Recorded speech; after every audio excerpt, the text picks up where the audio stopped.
शाइला मुझसे गलत बात मत करो, मैं शौहर हूँ तुम्हारा, कोई नौकर नहीं हूँ। कहाँ है तू? अगर तुमने एक लफ्ज भी अपने मुंह से निकाला ना तो सोच लेना कि इसका अंजाम बहुत बुरा होगा। कमाल अपने ही बुने हुए जाल में फंसने वाला है। इसकी असलियत इसकी बेगम और इसके ससुराल वालों के सामने आने वाली है। कमाल के तो वहमो गुमान में भी नहीं था कि जिस पिकनिक पे वो सबके अपने ससुराल वालों के साथ जा रहा है वहां पर अदनान ने अपनी दोनों सालियों को भी इनवाइट किया है। अचानक से उष्णा के साथ सामना होते ही कमाल के तो हाथ पांव फूल जाएंगे और उष्णा तो देखकर हैरान ही रह जाएगी और वो सोचेगी कि उसके साथ इतना बड़ा धोखा किया।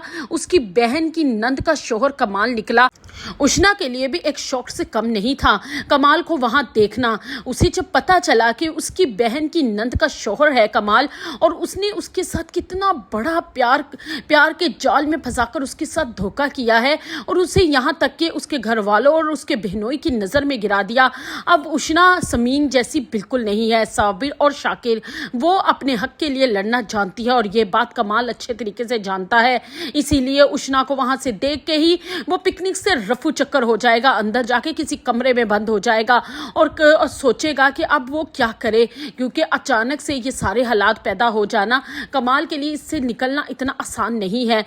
लेकिन दूसरी तरफ कमाल की माँ के भी हाथ पांव फूल जाएंगे उष्णा को देखकर, क्योंकि कमाल ने सारी बात अपनी माँ से बता दी थी। उसकी माँ पूरी पिकनिक पे अपने बेटे को देखेगी लेकिन वो कहीं नहीं मिलेगा। आखिर थक हार कर उसे फोन करेगी और कहेगी कि तुम कहाँ हो, कहाँ गायब हो गए हो, मैंने हर जगह तुम्हें ढूंढ लिया। तो अपनी माँ से बताएगा कि मैं यहीं पर हूँ, रूम में बंद हूँ। उस पर उसकी माँ कहेगी कि बेगैरत इंसान, तुझे यही लड़की मिली थी पूरे शहर में फ्लर्ट करने के लिए, अब आज उसने तुम्हें देख लिया है, सारे पर्दे उसकी आंखों से उठ गए हैं और अगर उसने अपनी जबान खोल दी ना तो तुम्हारे साथ साथ हमारी भी इज्जत तो कोड़े की रह जाएगी।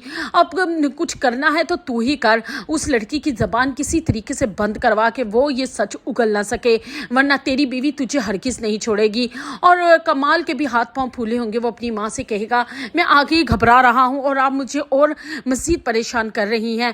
खैर अपनी माँ का फ़ोन बंद करके वो डायरेक्ट उष्णा को फ़ोन करेगा और उसे डराए और धमकाएगा कि उष्णा किसी भी कीमत पर खबरदार, जो तुमने किसी के सामने भी मेरा नाम लिया या मुझसे कोई भी वापसी रखी या तुमने किसी को भी बताया कि तुम मुझे जानती हो मैं कौन हूँ, वरना याद रखना कि मैं तुम्हारा बहुत बुरा हाल करूँगा, क्योंकि तुम लड़की ज़ात हो। मेरी तो इज्जत जाएगी लेकिन तुम्हारी इज्जत एक दफ़ा चली गई तो कभी वापस नहीं आएगी। मेरा तो एक घर ख़राब होगा ना, याद रखना अगर तुमने कुछ कहा तो तुम्हारी बहन समीन का भी घर ख़राब होगा और तुम्हारा बाप जो हार्ट पेशेंट है वो भी जान से जाएगा। वो उष्णा को खूब धमकाएगा ताकि वो अपनी ज़बान ना खोल सके। उष्णा तो खुद ही शॉक्ड में है कि उसके साथ इतना बड़ा धोखा इस बेगैरत आदमी ने कैसे कर दिया और उसे पता तक नहीं चला। कमाल अच्छे से जानता है कि उष्णा की ज़बान बंदी ही उसे बचा सकती है, क्योंकि जिस दिन उसने ज़बान खोल दी तो कमाल कहीं का नहीं रहेगा।